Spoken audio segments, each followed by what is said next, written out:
Okay, so some of the biggest things that people struggle with when starting their own business is they're very intimidated by networking and marketing. Those are the two things that we hear over and over and over again. But there are two things that are critical and crucial to building a prosperous business. So today we're going to talk about networking. And we're going to stop and talk about the three most important things that we feel need to be addressed when it comes to networking. So the first is finding the right network. So when you're out there bouncing around, there's 14 different chambers, there's Rotary clubs, there's Toastmasters, there's all these different groups that you can participate in. You need to look and see what kind of members that group already has. Yeah, that what kind of businesses are attending, and is it something that is more towards your target that you want to get to? Not necessarily the business people themselves, but who they know. Do they have clients that are the same as kind of clients that I want or that you want?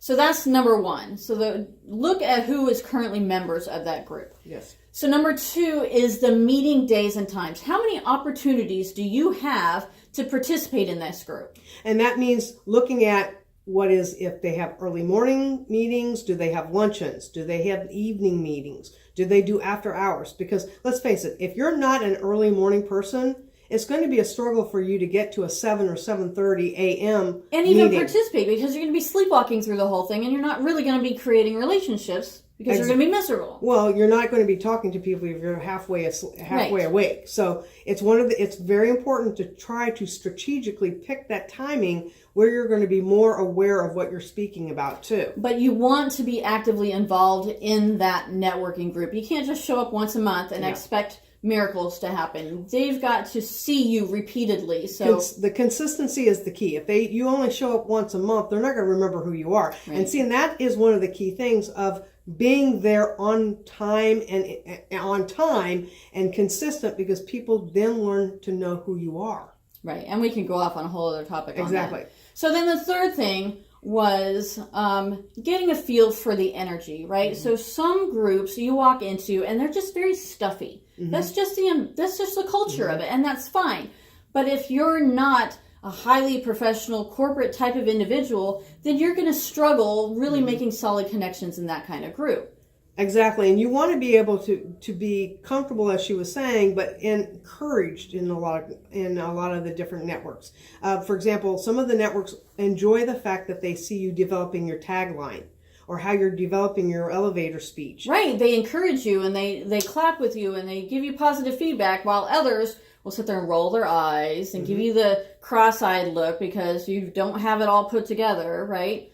So getting the vibe for a group is very important, because we kind of touched on this before, is because you're not going to networking groups to solicit your business. You're going to networking groups to develop relationships. So you want to be in an environment where creating relationships is natural and easy. And remember, the key thing is they need to know, like, and trust you in order to do any kind of business with you. And that means either coming to you themselves or sending anyone to you. So our top three recommendations when you're finding a new networking group is, one, to scout out who the other members are and if they have clients that are in line with your clients. Number two is your meeting days and times. How many opportunities do you have to participate in that group?